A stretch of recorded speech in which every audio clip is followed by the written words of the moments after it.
Marcia Overstrand strode out of her lofty tower bedroom with adjoining robing room, threw open the heavy purple door that led onto the landing, and checked her appearance in the adjustable mirror.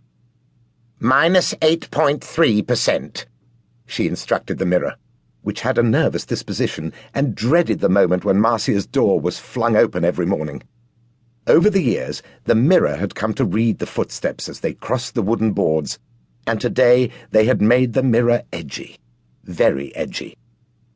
It stood to attention, and in its eagerness to please, made Marcia's reflection 83% thinner, so that she resembled something like an angry purple stick insect. "Idiot!" snapped Marcia. The mirror recalculated. It hated doing math first thing in the morning, and it was sure that Marcia gave it nasty percentages on purpose. Why couldn't she be a nice round number thinner, like 5%?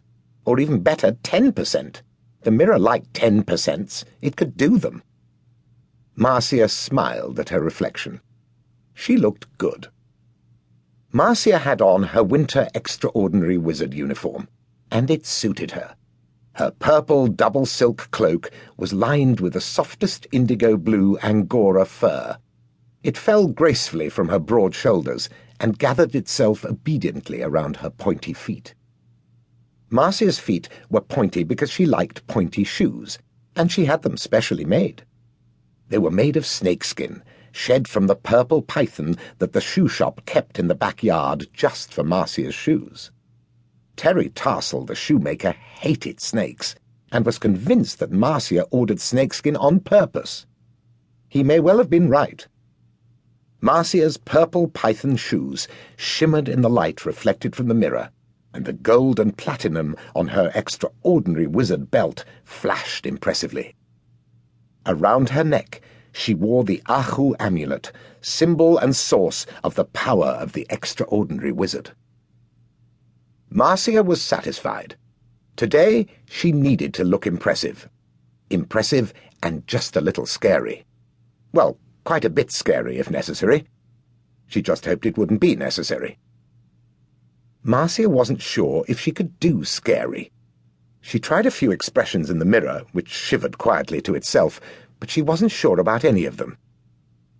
Marcia was unaware that most people thought she did scary very well indeed, and was in fact a complete natural at scary. Marcia clicked her fingers. "Back," she snapped. The mirror showed her her back view. "Sides." The mirror showed her both side views. And then she was gone. Down the stairs, two at a time, down to the kitchen to terrorize the stove, which had heard her coming and was desperately trying to light itself before she came through the door. It did not succeed, and Marcia was in a bad temper all through breakfast. Marcia left the breakfast things to wash themselves up and strode briskly out of the heavy purple door that led to her rooms.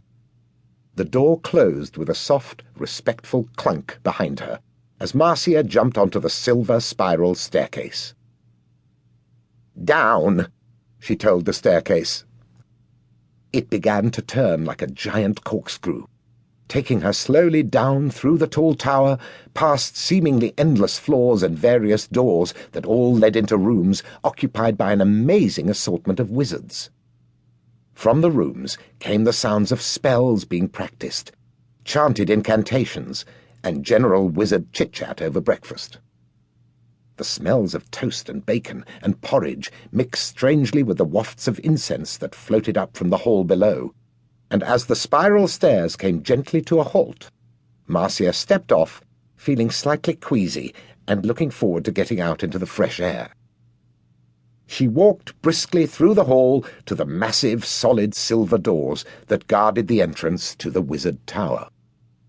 Marcia spoke the password, the doors silently swung open for her, and in a moment she was through the silver archway and outside into the bitter cold